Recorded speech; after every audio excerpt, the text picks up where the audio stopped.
travel over a given period of time. Now, there are 2 points that I want to make about velocity. So point number one is that velocity can be broken up into instantaneous and average velocity. Instantaneous versus average. So what does that mean? So average velocity, for example, let's say over a period of 10 seconds, right? So for 10 seconds we travel a certain distance, right? And our velocity is not going to be the same over that period, but let's say after 10 seconds we eventually end up traveling 100 meters. And so we're using here SI units. The SI units for distance, time, and velocity are going to be distance is in meters, time is in seconds, of course, and velocity is in meters per second. So our velocity, our average velocity over that 10 seconds is going to end up being 100 meters divided by 10 seconds, and that equals 10 meters per second. And so notice what I did with the units. So I always like to keep the units because keeping units can tell you the units of the answer. So the units of the answer are 10 meters per second. So this is the average velocity over that time. So instantaneous velocity is a little bit different because instantaneous velocity requires us to calculate at any given point how fast is the thing going, right? And typically the way you would do that is using calculus, and we're not going to get too deep into that. It's not really necessary, but just suffice it to say here that average velocity is usually what we're concerned with on the MCAT, because average velocity can be calculated very easily as the distance traveled over a given amount of time. And the second point that I want to make about velocity is that velocity is a vector quantity. And so this is where we get to the idea of speed versus velocity. Speed is a scalar quantity. So speed does not depend on where we're going. So let me show you what we're talking about. Let's say, let me switch colors here. Let's say we start out here and we travel in a circle and we end up here. Right? So we traveled in a circle and we ended up where we started.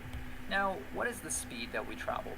Well, the speed would be the distance that we traveled over the time. Right? So let's say this circle were 5 meters and the time it took us to travel it was 1 second. So in this case, or we'll say 2 seconds so that we can do some math. So in this case, our speed was 2.5 meters per second. But what's really interesting is that velocity, because velocity is a vector quantity, it actually depends where we go. So in this case, our velocity is actually 0 because our starting point and our ending point are the same. And so with speed, it doesn't matter where we end up. What matters is the physical distance that we traveled. Whereas with velocity, velocity actually measures something called displacement, which essentially means compares our starting point to our ending point. And we can also think of this as, we can say that velocity is path independent. So it doesn't matter the path that we took. So for example, if we start out here and we end up here, let's say this is 10 meters, right? And let's say we travel like this, and we traveled actually 20 meters to end up to go from here to there. And so our velocity would still measure 10 meters divided by the time it took us, but our speed would be the 20 meters. And so the speed is path dependent. It matters the path that we take, whereas velocity doesn't matter. The path doesn't matter. So this is the definition of a vector quantity. That is to say, a vector quantity takes into account the direction that we traveled and takes into account our starting points and ending points, whereas speed doesn't care. For the MCAT, we don't really need to know this in too much detail. The important thing to be aware of is the difference between a vector and a scalar quantity. So let's go ahead and write that versus scalar. All right, now let's talk about acceleration itself. So acceleration, of course, is the change in velocity. So the equation that we use to represent that is v equals at. And v equals at, that is velocity is equal to acceleration times time. And we can actually re-represent that as acceleration is equal to velocity divided by time. That is to say, the change in velocity, in fact, the delta velocity over the given amount of time. And so we, of course, use this delta to represent change. So let's go ahead and write that here as well. And so notice something interesting, that we can take velocity, the equation for velocity, and we can write it the same way. And so, of course, velocity is the change in distance over time, and acceleration is the change in velocity over time. And so something quite interesting. All right, so let's stick with this version of the equation. Velocity is equal to acceleration times time. Now, there are three equations that we want to talk about when it comes to acceleration, and so this is the first one. And these equations will all relate slightly different variables, and they can all be used to derive each other, but we can use these equations depending on what variable we want to calculate. So the second equation is 2AD, that is 2 times acceleration times distance, is equal to VF squared, and again this needs to be lowercase, minus VI squared. That is to say, the final velocity minus the initial velocity, and each one of those is squared. And let me again represent the V as lowercase. And the third equation that we want to use is distance equals 1/2, or actually I'll say AT squared over 2 plus V initial times time. And so these three equations all relate for us velocity, acceleration, distance, and time. And they relate them in slightly different ways. So depending on which variables that you have and which variables that you want to calculate, you use any one of these equations. And these equations, again, can all be used to derive each other. So it's not, these are not really separate concepts. They all come from the same concept. They're just, essentially what happens here is that each one of these equations was set in such a way that you don't need a certain variable to solve it. So for example, this equation does not use distance at all. So if you're not given the distance traveled, you can use this equation. This equation does not use time at all. So if you're not given the time, then you can use this equation to solve the problem. And finally, this equation does not require velocity. So it does require the initial velocity, but assuming the initial velocity is 0, then this equation tells us how the distance that you'll travel over a given amount of time as you're accelerating over that time period.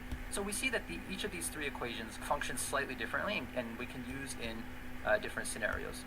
So let me go ahead and rewrite these equations with colors so that you can see what variables are being used in each of these equations. And then what I'll do is I'll write 3 story problems, and I'll show you which one of these story problems we use with each of these equations.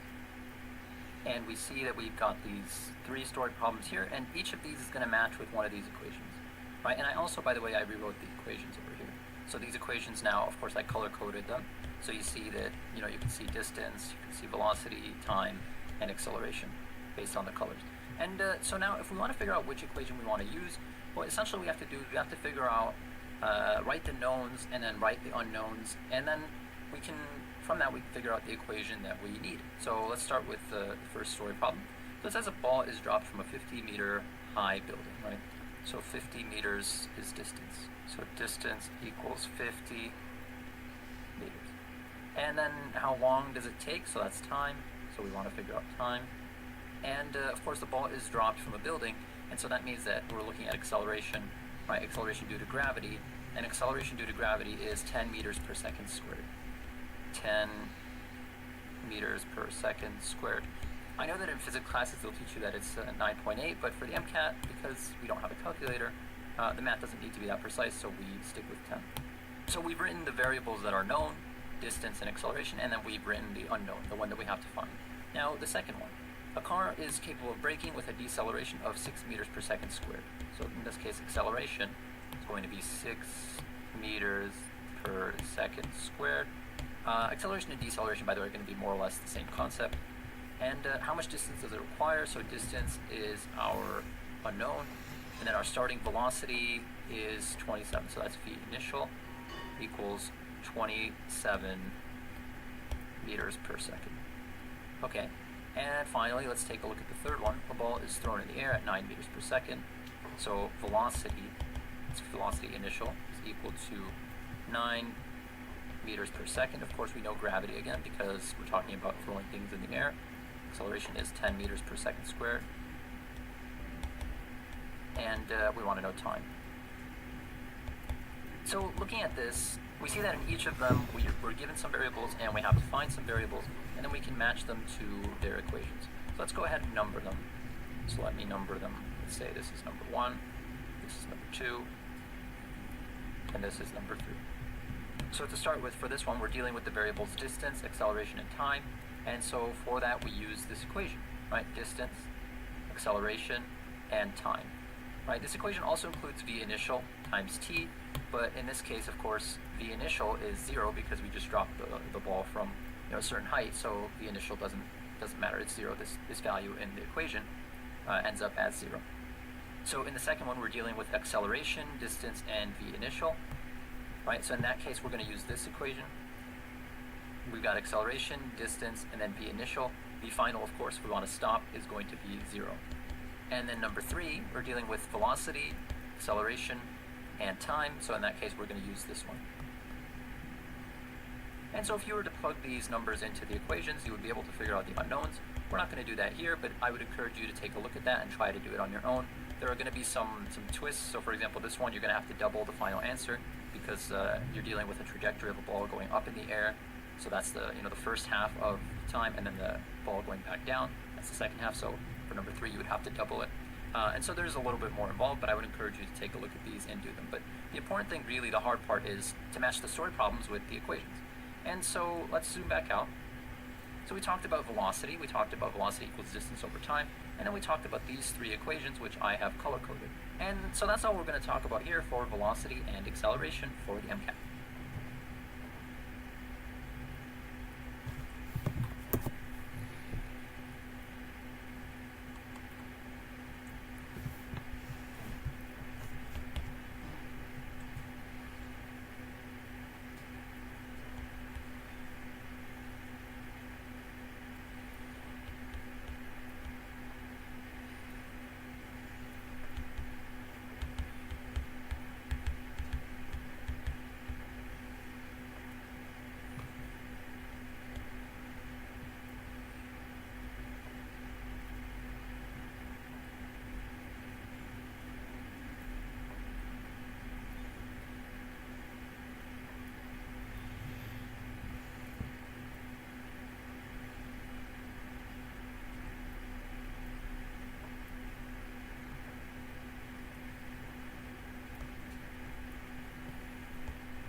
says a ball is thrown horizontally off a building that is 45 meters high. How long does it take to hit the ground? So let's go ahead and map out the variables that we've got. We've got distance. 3 seconds, 45 meters. That's how long the ball's going to travel, or that's the distance the ball's going to travel before it hits the ground. Right, so we've got a building. Let's actually draw it out. And then we've got a ball, and the ball is thrown horizontally off, so meaning that its vertical velocity starts out at 0. Right, so initial velocity, sometimes you can write that, you don't have to, is equal to 0. And this is the ball, and it's going to start dropping. So of course that means it's going to experience acceleration due to gravity. It's going to be equal to 10, right? And so these are the variables that we have. And so what we want to know is one at a time. And so the equation that we can use is the equation that relates to these variables. Distance equals 1/2 AT squared. Right? Okay, so distance 45 is equal to 1/2 of 10 times t squared. And so 1/2 times 10, that equals 5. So 45 is equal to 5t squared. 9 equals t squared, and the square root of both sides. The square root of 9 equals 3, so time is 3 seconds. So it takes 3 seconds for the ball to hit the ground. Now, how fast is the ball going when it hits the ground? So there are two equations that we can use to calculate this now. So how fast we want VF, right? We want final velocity. So we can use the equation V equals AT. Right, we can use this equation, and we would plug in acceleration of time. We can also use the equation V equals over 2AD, I should say, is equal to VF squared. Right, and it would be minus VI squared, but VI is 0. So the initial velocity was 0. The ball wasn't really moving it. So either equation of these would work. This one is a little bit simpler, so we can go ahead and use this one. So the velocity is going to be equal to 10 times 3. So the velocity is going to be equal to 30 meters per second. And so the correct answer here is B. So a fairly straightforward problem, and you can also plug it in here. So 2 times 10 times the distance, which is 45, is equal. Use this equation because this equation doesn't use any variables in the calculator. It only uses given variables. And so either one works. Again, I think this one, especially for tests like MCAT, where you're going for speed, this one is going to be So the correct answer here is B.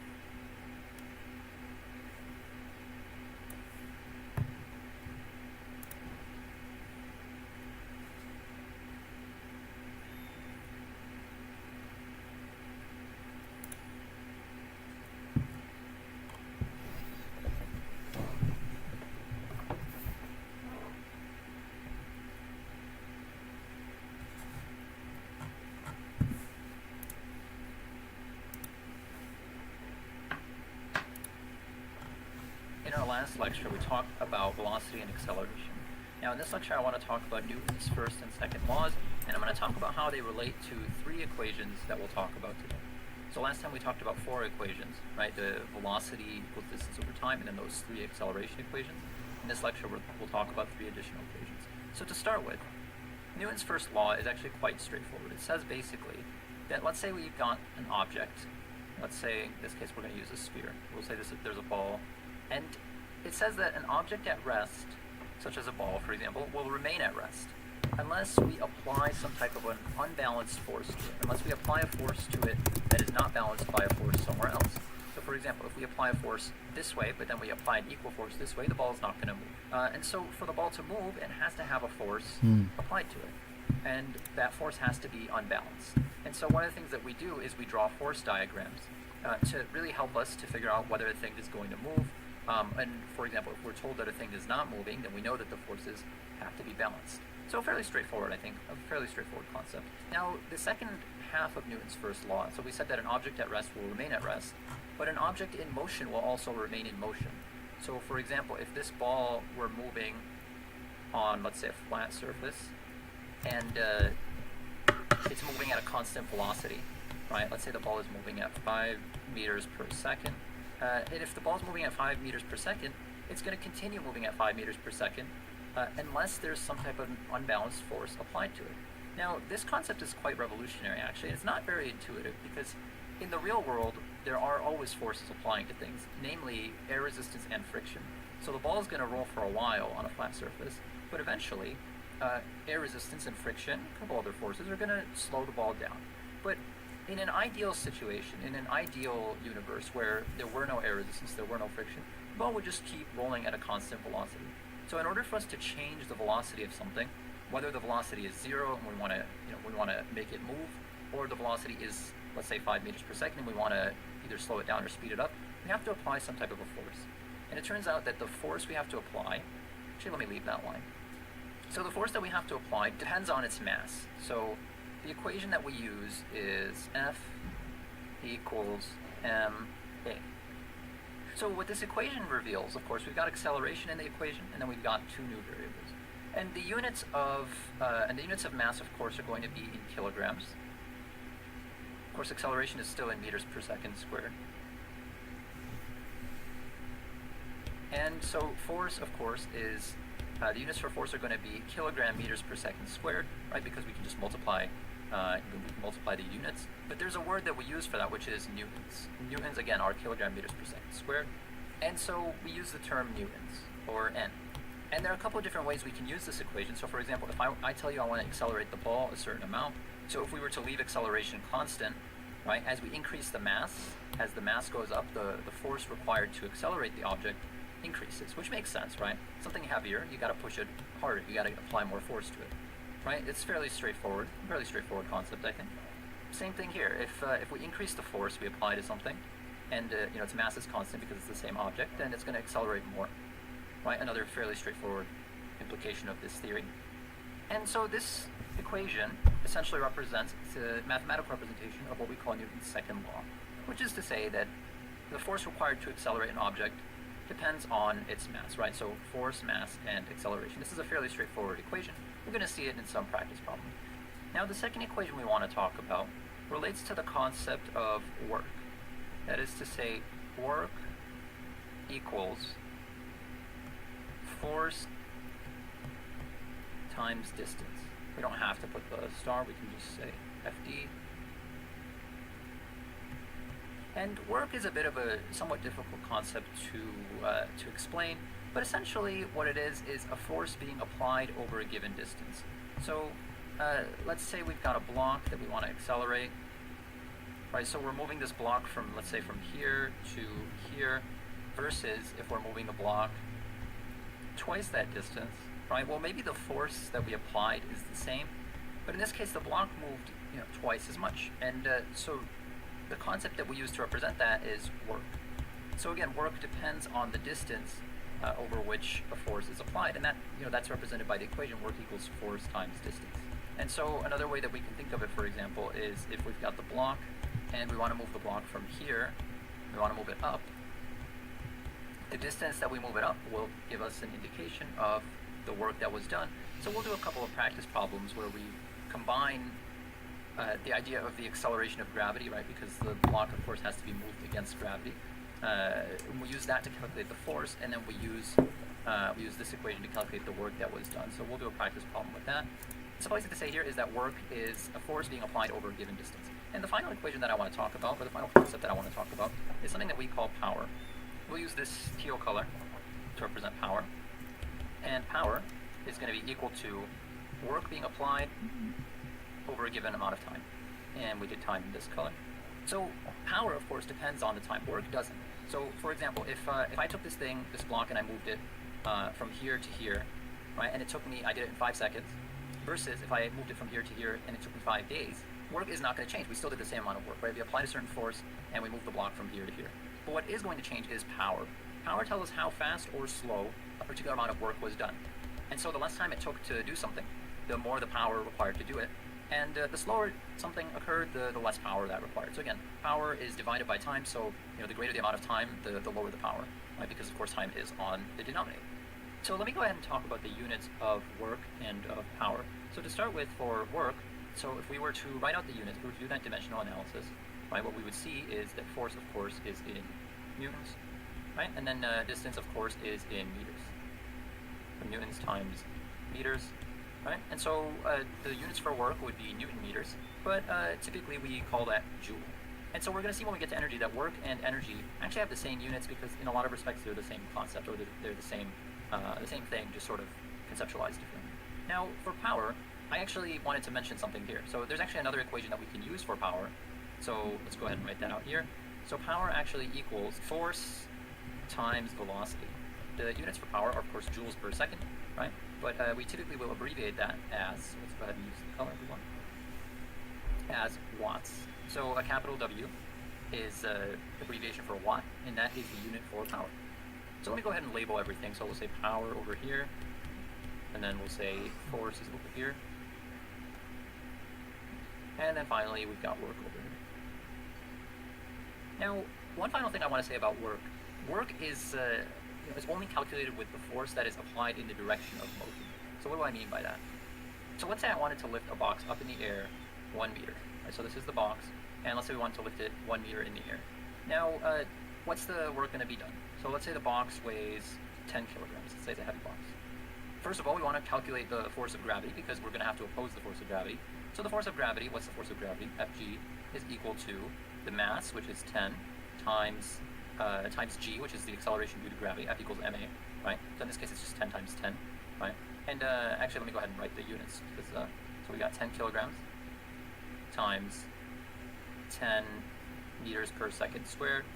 And so the force that we have to exert is equal to 100, right? And that is 100 newtons, right? Or 100 kilogram meters per second squared. So again, we use newtons here. So we have to exert 100 newtons worth of force to lift the box. We said we want to lift the box 1 meter in the air. So in this case, we have to apply that 100 newtons over a certain amount of distance. So the higher we want to lift the box, the more work we have to do, right? The longer the distance that we have to apply 100 newtons over. And so in this case, if we want to do 1 meter, it would be work equals 100 newtons times 1 meter. And actually, just because I want the number to be a little bit different, we'll say 1.5 meters, and that's going to be equal to 150 joules, right? Work equals 150 joules. Now, what happens though if you just hold the box in the air for a while? Well, if you just hold the box is not moving, right? So technically, you didn't do any work on the box, right? Because displacement is 0. That is to say, the distance or the displacement of the box, of the object, is 0. So the net work done on the box, at least, is going to be 0. Now, your muscles themselves might be doing some work to maintain themselves in that position, but because the object didn't move, there was no work done, right? And then finally, what happens if, as you're holding the box, you start walking in a particular direction? So you start walking 5 meters to the right, right? And then in this case, it's the same thing. There's still, because the box was not displaced vertically, right? Because you're holding the box in the air, the box is not moving vertically. Even though you're applying a force underneath the box to hold it up in the air, because the direction of motion of the box is perpendicular to the force that you're applying, that is to say you're carrying the box, there is no net work done on the box. I know that can be confusing, but do keep in mind that essentially if a box is moving in a particular direction, or if anything is moving in a particular direction, and a force is being applied to it entirely perpendicular to the direction of motion, then technically there is no work done on the object. And that can get very confusing. So I don't think we should go into too much depth into this for the MCAT. Just really be aware of the equation and how to apply the equation for the MCAT. So in this lecture, we talked about these 3 concepts: force, work, and power.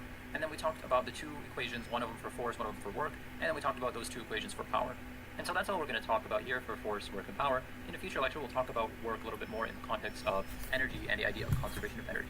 Because ultimately what energy is the ability to do work. And so we'll talk about that in a future lecture. That's all we want to talk about here.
Alright, so the question says a 70 kilogram man climbed up 2 flights of stairs for a total of 15 meters. How much work did he do? So 70 kilograms is his mass. So the first thing we want to do is we want to figure out how much force he had to apply in the vertical direction to climb up those stairs. So if he is 70 kilograms, right, we want to multiply that by the acceleration of gravity, which is 10 meters per second squared. It's equal to the force, right? And the force he had to apply is equal to 700 newtons. Alright, so he had to apply 700 newtons against gravity because gravity is exerting 700 newtons down, so he has to apply 700 newtons up. Now, over what distance did he have to apply that? So work equals 700 newtons times the distance, which is 15 meters. So what's 700 times 15? So it's 7 times 15. And the way that I might do that, I might do 15 times 7. So 7 times 5 is 35. 1 times 7 is 7 plus 3 is 10. So 105. So 700 times 15 is going to be equal to, I believe it's this, 105. That's 7 times 15, and add those two zeros, 0, 0. And that's going to be equal to joules. Right? So the correct answer is 10,500 joules, and these answers are in kilojoules, so we're going to move the decimal 3 points to the left, 1, 2, 3. So it's going to be 10.5 kilojoules. So the correct answer here is D. He's going to do 10.5 kilojoules of work. Alright, and then if it took him 20 seconds to climb these stairs, how much power did it require? So remember, power is equal to work over time. In this case, the work that was done we said was 10.5 kilojoules. Kilojoules, remember, if we're using kilojoules, we've got to end up with kilowatts. So units aren't kilowatts, so we're using kilojoules. Divided by 20 seconds. So what's that going to be? 10.5 divided by 2 is equal to 5.025. Right, that's about 5.3. The correct answer here is 0.53 kilowatts.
Yeah, it's like 1050 on that one. I'm not tripping, bro. You do have to throw the right. Okay. I'm not tripping.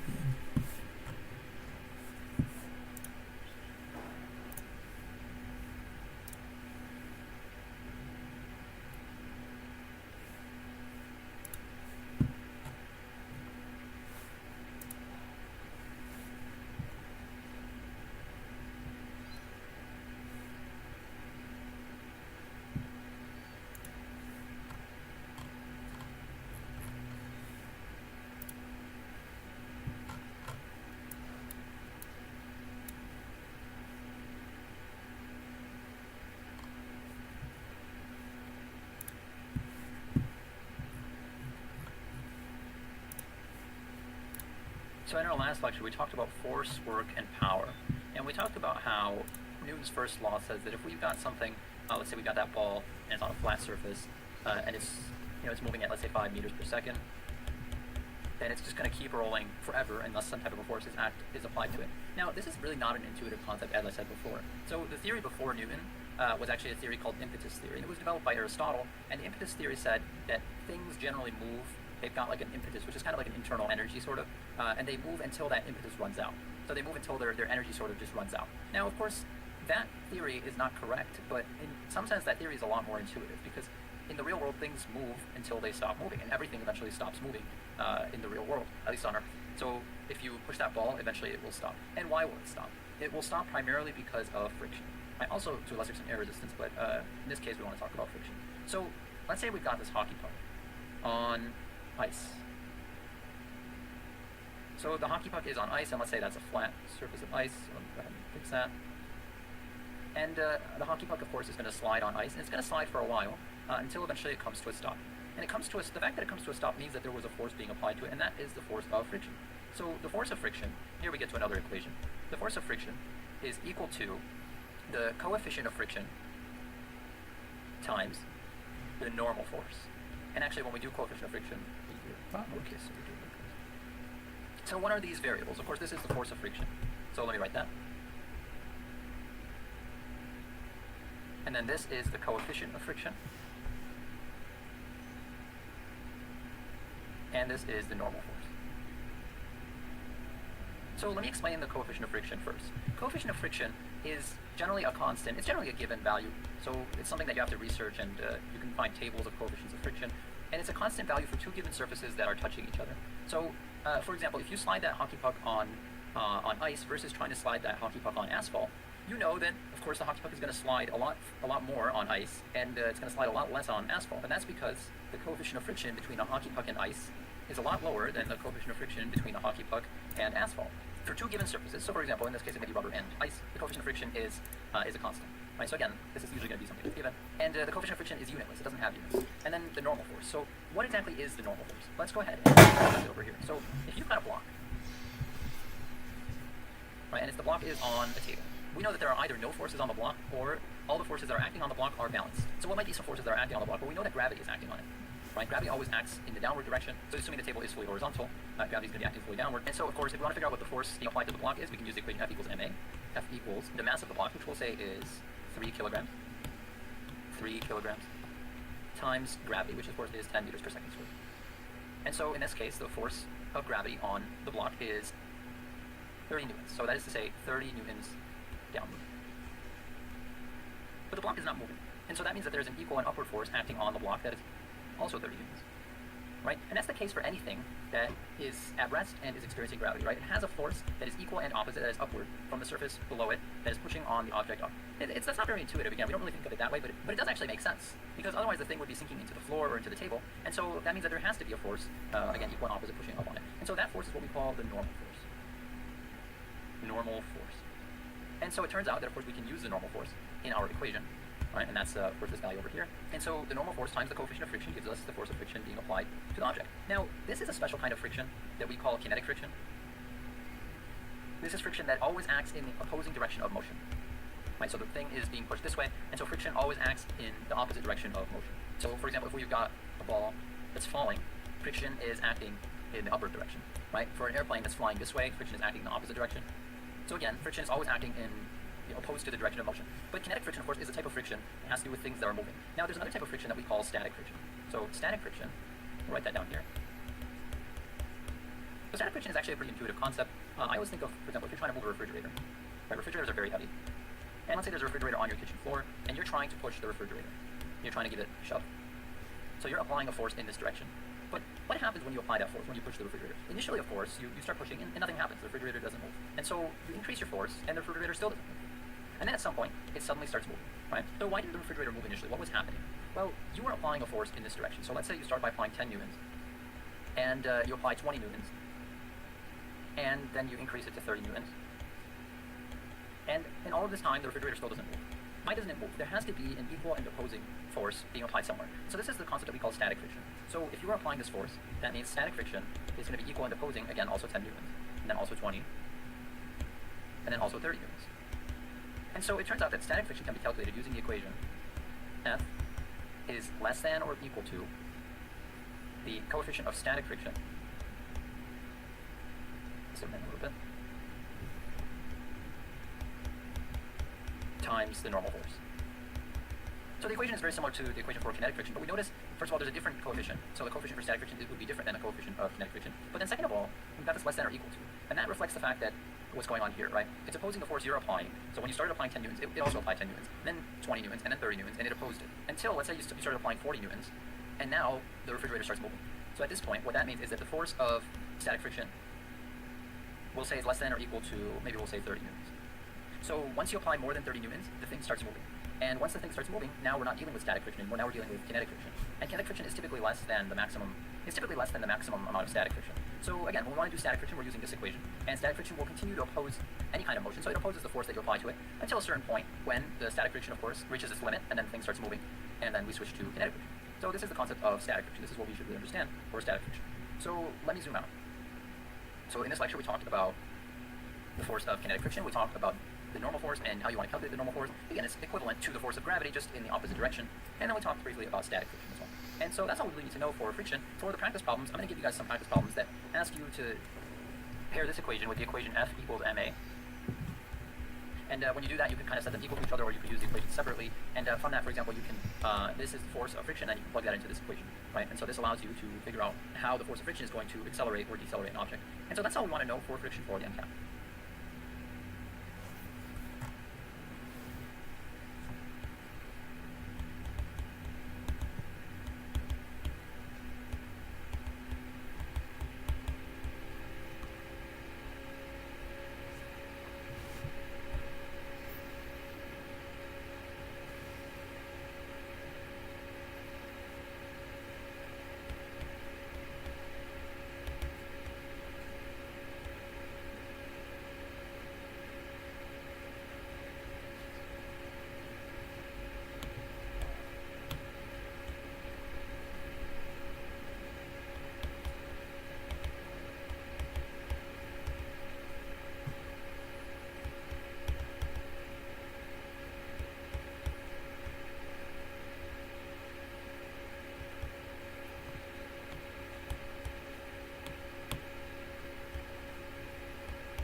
Let's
just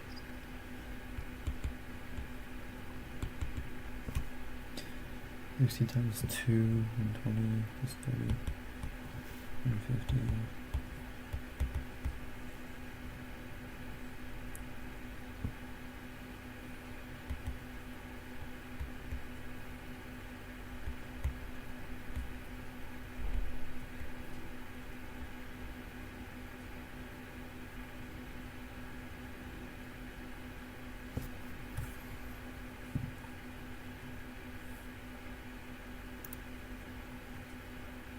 Alright, so the first question says that we've got a 60 kilogram block of ice resting on a frozen lake. How much force would we have to apply to get the block of ice moving?